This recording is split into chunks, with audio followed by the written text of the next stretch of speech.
So right from then, I used to sell water, send on an errand. Wow. My mom sell Ponmo. So I'm on Kiri Ponmo, Kakiri in Norton Market during those days. And we have Polo where we normally save our money. Good day and welcome. My name is Ridwan Salahuddin, also known as MC Diroya. I'm a content creator, professional event MC, and on-air personality. Today, I have the honor of speaking with someone I respect so much. He's my mentor and is a mentor to many. He's an educationist and humble person, despite his status. Ladies and gentlemen, I present to you my guest for today. Good afternoon, sir. Good afternoon, Diroya. Thank you, sir. We are very proud of you. Thank you very much. Thank you so much. Sir, can we properly meet you, sir? Okay. My name is Dr. Abd Azeez Yisa, the proprietor of Lens Polytechnic and the acting vice chancellor of Lens University. That's by your name. Right. You need my background or? All right, thank you, Thank sir. you very much. People actually know about the achievement and the status, but most people don't know the person behind the status. So on that note, can you please take us back to your background, the childhood and the experience?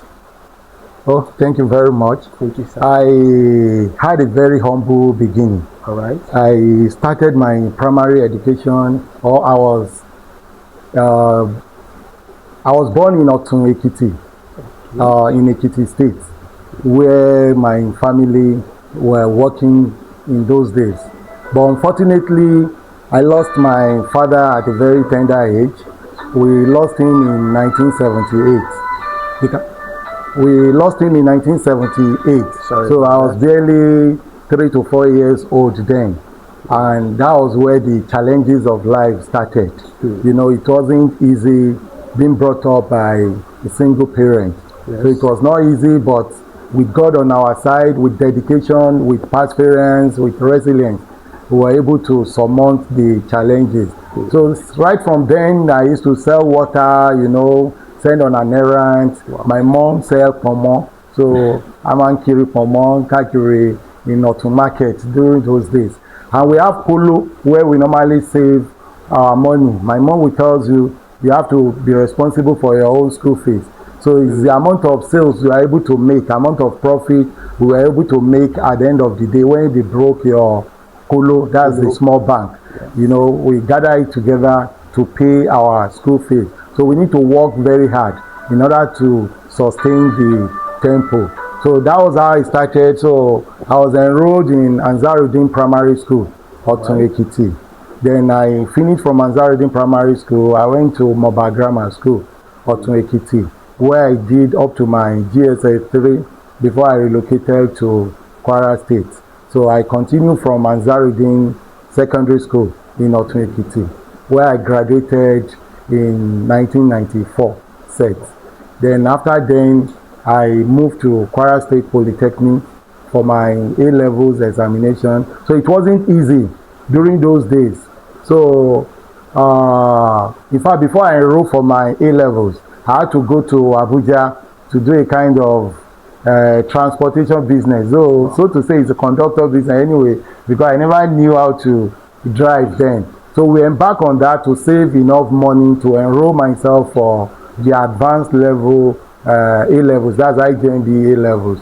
It was during those days that the visions to embark in educational business started, because then I was doing tutorial classes for my mates then, and we charge 20 naira per hour. Wow. So I normally do 2 hours lectures then, and I used to have up to 200 students. Once they're up to 200, we close the class. Yes, that's money. 2 hours, 20 naira, that's 40 naira. So 40 naira times 200 used to be 8,000 naira per day. And that translated to 240,000 a month. So that was where the vision came in that, with this kind of business, even the bankers, because when I eventually got a banking job, I was started with 50,000 naira.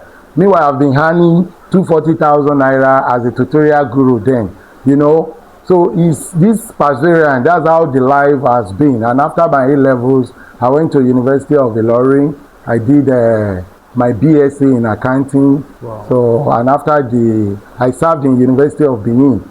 You know, I was posted to bank because of the determinations to actually lectures. I had to lobby my way back to University of Benin so that I can start my lecturing career. So that was where my academic career started. Okay. That was 2022 and 2023. I was with Unibank, and after that I secured a banking job in order to raise some money to embark on my business. So that's how it has been. It has not been easy, but with God on our side, we were able to surmount it. Thank you. Thank you. So now, there are other businesses you could have ventured in, but you choose education. Is it because of the money you were making back then as a tutorial teacher, or there was another personal experience or personal mission you have in you back then that made you start education, or just because of that money? No, not really about money alone. You know, educational business is very rewarding. You know, at least I'm a Muslim, and in Islam, the number of lives you are able to impact upon, you know, you get the benefit even after, in the hereafter. So that's one of the passion for education there. And again, you'll be able to earn enough money to at least sustain yourself financially. So that's another part of the issues. Then I've really developed interest in that educational business. Because even when I was in the universities, though that we trained in A level, we start calling, I'm in 200 level now, I'm in 300 level now. You know, that gave us a lot of joy that this educational business is a path that must actually followed, you know. So, and when I moved to University of Benin during my NYC, I actually wanted to continue the academic career. I never wanted to move to banking job. You know, when I started the tutorial classes, I now developed a vision that it's possible I have a university of my own. Wow. You know, the vision came that I could at least establish my own university. But then, you know, we're still young. I never knew the challenges involved in academics, in setting up a university. Not until after the service year that I wanted to set up, and we have to browse, and I realized that you have to get 100 hectares of land, which is over 2,200 plots, before you can set up a university. You need a bank guarantee of 200 million in cash, and you need available liquid cash of another 100 million, making 300 million. You know, as a young graduate, where are you going to get all this money? So these are the these are the challenges that we actually faced, you know. But with determination and perseverance, your vision can still be accomplished. They say vision seeks the invisible, it believes the incredible, and it achieves the impossible. So if you believe you can achieve it, you will definitely achieve it. So that was why I had to think about where and how to raise some money in order to embark in this academic journey. And that took me to banking job. You know, that was how I moved into banking, and I was able to work with about 7 commercial banks in Nigeria to gather some money. And even with all this money that we've been raised, it's still not enough to raise 300 million and to buy over 2,000 plots of land. You understand? But like I said, if you are determined, so it was along the line that a minister of education then, I think Professor Rukayat, came up with the idea of IEI. We call it Innovative Educational Institution. So with that one, you can only set up a sector. If you want to go into ICT, you can only do ICT. If you want to go into management, it's more like a monotechnics. It's a subset of monotechnics. But with that, if you establish that you don't need the bank guarantee, you don't need available liquid cash, and you don't need the land requirement. So they waive those ones, but you cannot do more than one sector. You know, I tapped into that opportunity. You know, that was how we started in Abdalat with about 4 classrooms, and that, you know, we started ICT then, and we got approval for hardware engineering, software engineering, networking and system security, and I think multimedia, networking and system security, hardware, software, and multimedia technology. So making 4 courses, ICT. So that was how we name it Learn School of Management and Technology. So we started that one in 2012, 2013. Wow. So we started running it before we got approval for the full Polytechnic in 2016. Wow. And Wow. after another 3 years before we now established the university. So recently they wanted to scrap the IEI because it gave us the platform to grow. Yes. If it has not been because of that IEI, we will not be where we are today. And that was why we decided not to leave that IEI. So we've converted it to another Polytechnic now. So we now have Learn School of Management and Technology as a full-fledged Polytechnic. So we are thinking of where to relocate it, but we have the approval already from MBTA. So we now have 2 Polytechnics now. Lens Polytechnic, Lens School of Management and Technology, before we have the university. Wow. Thank you very much. That's a very good achievement. Well done, sir. Thank you. Well done, sir. Sir, now people mainly see the weight and success. They feel like, wow, that proprietor, that man is cashing out. You understand, sir? But people don't see the sacrifice you've made. What is that particular sacrifice you've made that nobody knows about? Yeah, thank you very much. Behind every success, there are a lot of issues, there are a lot of challenges. Just like I told you, I wasn't born with a silver spoon in my mouth, so we worked for it. So there has been a lot of sacrifices. Like I said, the money to set up higher institutions then, it was really enormous. It was huge, and that an individual would not be able to. And that was why, from my explanation, you can see I've been into conductor business, I've been into buying and selling, I've been into tutorial classes here and there. And apart from that, when I wanted to establish finally, so I had to, where I was working with Standard Trust Bank then, so no, I was with Finbank, sorry, Finbank then, and we are not entitled to a mortgage loan in Finbank, but the salary was huge. I was on 7.2 million then with Finbank. But I now heard that in First Bank, they give a mortgage loan. That if you want to build a house, you can secure a mortgage loan even as a junior staff then. I was an SBO, senior banking officer then, that you'll be able to access mortgage loan. And we needed this mortgage loan to be able to build the classroom for the IEI. You understand? So because of that, I had to sacrifice my job in Finbank with 7.2 million to go for 3.8 million salary in First Bank, because I will be able to access a mortgage loan. And that was what exactly they gave to us then. I think I got 15 million then as a mortgage loan. That was what we used to start. And with the 15 million, you still need a lot of sacrifice because you cannot even take the building to anywhere. Sure. So that was why I embarked on transportation business then. So with that 15 million, I bought 3 trucks. I bought 2 first, trailers. So 2 Mack. So we have DH then. I bought a DH and I bought CH for trailer then. So I was packing iron from Lagos to Abuja and to Ilorin. Most times my deployment, I work in audit, so I'll go and wait for the motor when he offload this and that. And per week, I make an average of 200,000 naira on each truck. Per week. So meaning that in a month, I can make up to 800,000 per truck.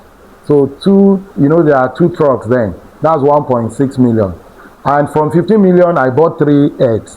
So I bought the back for the 3rd truck. So making 3. And along the line, I got up to 4 trailers. You can see 800,000 times 4. That's about 3.2 million naira. So with that, every month, I started rolling it into the business. That's the educational business, the IEI, and the thing started growing. And along the line, when I still noticed that I would not be able to meet up, I had to invite my elder brother. Yes, that's Mr. Abd Azeez, that we could come together and actually run this business since we are the same blood. And good enough, he agreed. So we were able to pull the funds together, and that was how we started the institution. So it was not easy in summary, but with determination, with perseverance, if you are determined to do something and with God on your side, it will come to pass. So that was how the 2 of us came together to set up all these various institutions that we have today. Right. So now, how do you being a business person and an educationist, the two are different, but you are doing them together. How do you create balance between being just a business person? You know, as a business person, you just want to make profit. Okay, but you are an educationist. Yeah. How do you balance it? Yes, you know, it's my passion, at least, to impart knowledge.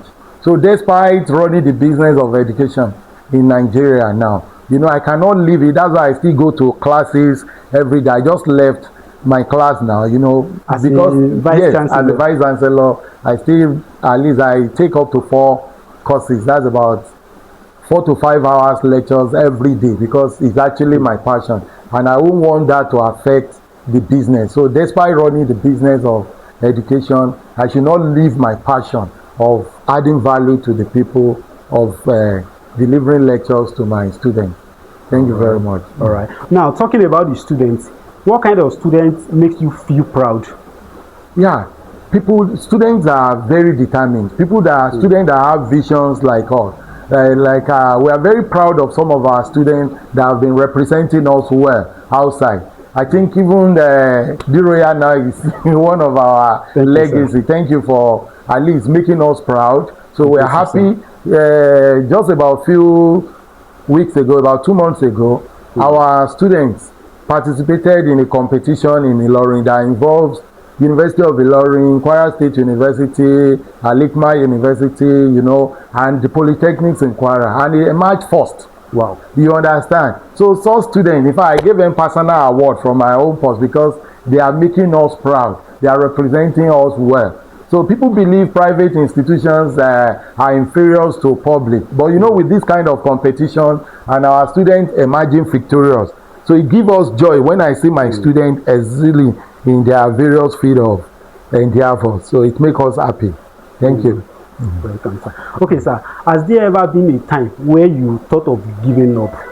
Like maybe you face some challenges and you feel like, oh, I can't do this again. Yeah. And how do you manage that situation? Thank you very much. You know, it's the education business, just like we rightly said, has been our passion, and my dream is to have a university of our own. But when we graduated and we were able to about to face the business, and we noticed that the requirement to set up the institution is very huge. You know, it breaks my heart that where am I going to get 2,200 and something plot of land? How am I going to raise over 300 million?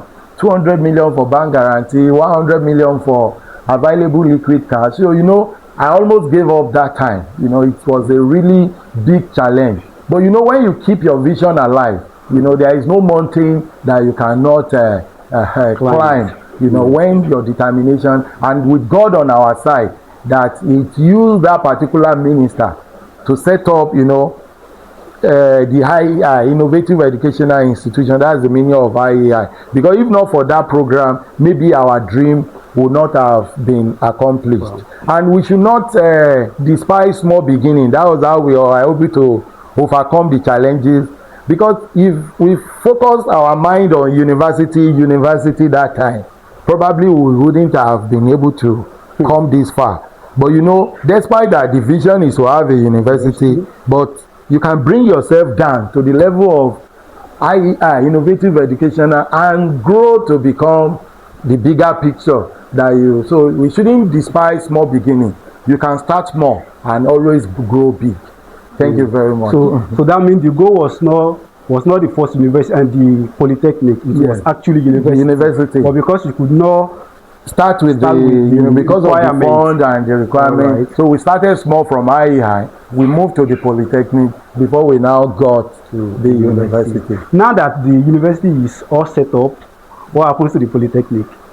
No, I left Polytechnic now. I deliver my lectures in Polytechnic too. So I lecture both in Polytechnic and university. So because, you know, I told you even the IEI that gave birth to all these institutions that we're talking about today, I could not leave it. That's why I could not allow federal government to scrap it. And that was why we converted it to even a full-fledged Polytechnic. I don't want to leave any of those things that enable us to get to where we are today. So every day we are still developing the Polytechnic. And we've even got a new site for the Polytechnic now, the mini. We are acquiring more land so that we can make even the Polytechnic a state-of-the-art institutions where every student will be proud of. Thank you very much. Welcome, sir, in today's younger generation, what value do you think is missing, and how do you plan to address it with your university? Yeah. Self-respect. I think self-discipline is very important.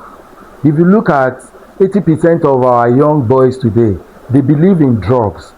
They believe in yahoo, that if you don't do yahoo, you cannot succeed. You know, they need to remove that notion. They need to put aside that notion. You know, in our younger generation, when we're coming up, there is a slogan that we used to sing, that Apalara Ejika Niyekan. You understand? Right. The meaning is that it's your hands that will take you to the promised land. It's not by defrauding people or by embarking on any fraudulent act before you can get to the promised land. So they should shun courtesan, they should shun yahoo. The women should shun olosho. I don't know what they call all those things. So please, they should have self-respect, self-discipline, and belief in their hands, and with God on their side, they will definitely be successful. All right. Thank you very much. Okay, so beyond achievements and beyond the money, beyond everything you are getting from this education business, what legacy do you want to be remembered for? Yeah, like I said, we want to produce students that will leave behind us. We want to produce generations. We want to produce people that will, the investors. We want to produce people that will determine, that will channel the future of Nigeria and even the future of the world, if possible. So that's the legacy, and we thank God we've been seeing our students excelling in their various fields. I think that's our pride. That's the vision. That's the prayer that we give to we pray to God every day. That we pray that our students will be successful. They will become heads. That's our prayer for them. In fact, that's the legacy.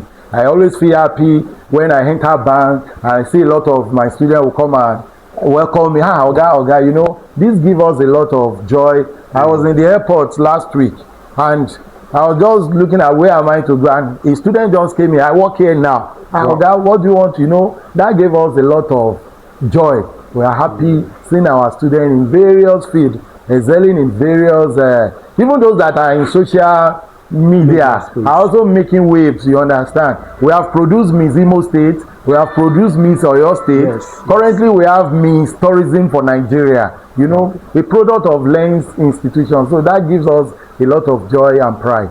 Thank you very much. Next time, we want to see governors coming out of Lens. We want to see. We've produced a House of Rep. Now, yes, youth leader for Kwara State. We've produced our own student. There is a youth leader for the whole of Kwara State among the II products. So we thank God for that. That is yes. There is a student of ours during the II days. He works with Zenith Bank now, and he employs 10 of our graduates every year. Wow. Every year they take 10 products from Lens. You know, that's joy. That's our pride. Thank you very much.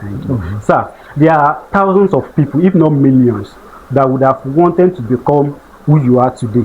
But because of this society belief, this phrase, school na scam, the fact that people are now believing that there's no money in education because there are thousands of graduates out there that are not making things done. So most of them have given up.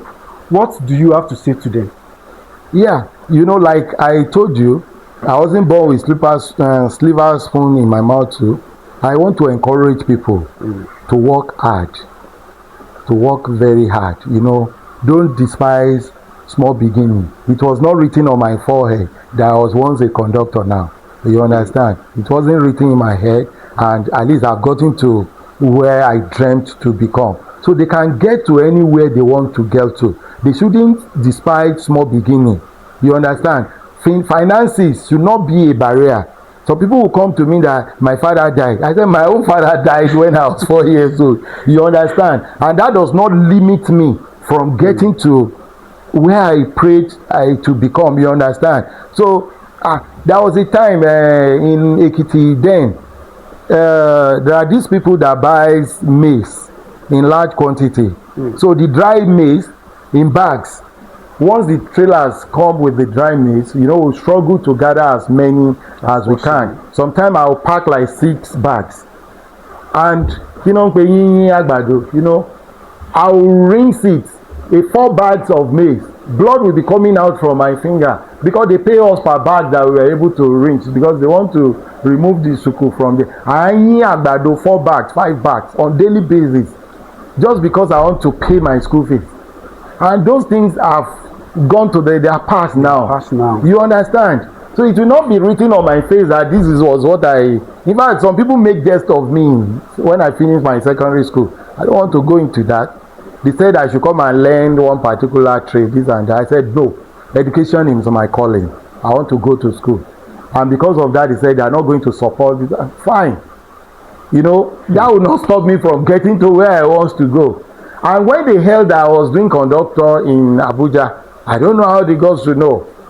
They invited another person to come and learn. They were now telling that person that Yisa,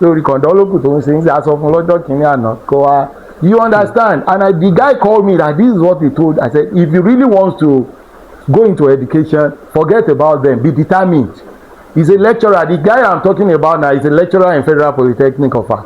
Wow. You know, he eventually left them and came back home. He struggled and he became successful. He's a senior lecturer in Federal Polytechnic of Kwara today. You understand? So please, they should not mind whether there is fund now or whatever they can lay their hands on to raise funds and go to school. And that was why we make any learning institution very affordable. Our school fees is still within the range of 50,000, 55,000 naira per semester. In a whole 6 months, you can raise 60,000, 50,000 naira. Everybody can raise it. You shouldn't depend on your parents to raise 50,000 naira in 6 months. You know, we were not looking at the big picture that private institution must start 300, must start 500, because we want to give that same opportunities to the downtrodden students.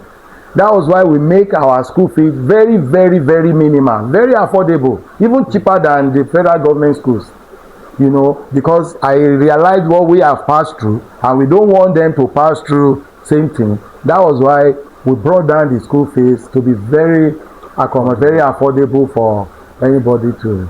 Thank you. So please, they should be determined. They should have a vision about where they are going in life, and they should be focused about that. You know, they should believe in their dream. They said, if you seek to dream, you will cease to live. Yeah. Keep dreaming. Wow. Thank you so much, sir. Sincerely, myself have learned a lot today from you, and I really appreciate it. And I swear it's an honor for me to speak with you it's my one like this. Thank you so much. Very much. We are proud of you. Thank you so much, sir. Thank you. Really appreciate you. And I hope if I get in touch next time that I want to do something like this. You're always welcome. Thank you so much. It's my pleasure to welcome. Really appreciate you, sir. Thank you very much. Lens Institution, Lens Polytechnic and Lens University, we are going forward and forward. So in the next 10 years, even 10 years is too much, because the rate at which this school is going, 5 years is not even a future, 3 years is future. Yes. Where are we seeing Lens Institution the next 5 to 10 years? Yes, by next 3 years, we want to get our postgraduate school. We want to get our master's degree, PhD, postgraduate schools. Now we've gotten some, we want to specialize more on X, because we notice X is a major challenge in Nigeria of today. And that was why last 2 weeks now, we got approval for doctor of optometry so that we can take care of people with eye defects. We got a doctor of physiotherapy, because we noticed the rate of stroke patients are becoming alarming. And that was why we want to produce people that will be able to treat as many stroke patients as possible. Then we got approval for radiography too, so that you can embark on scanning people, pregnancy, you know, so that we can do that. We also got approval for physiotherapy, a doctor of pharmacy too.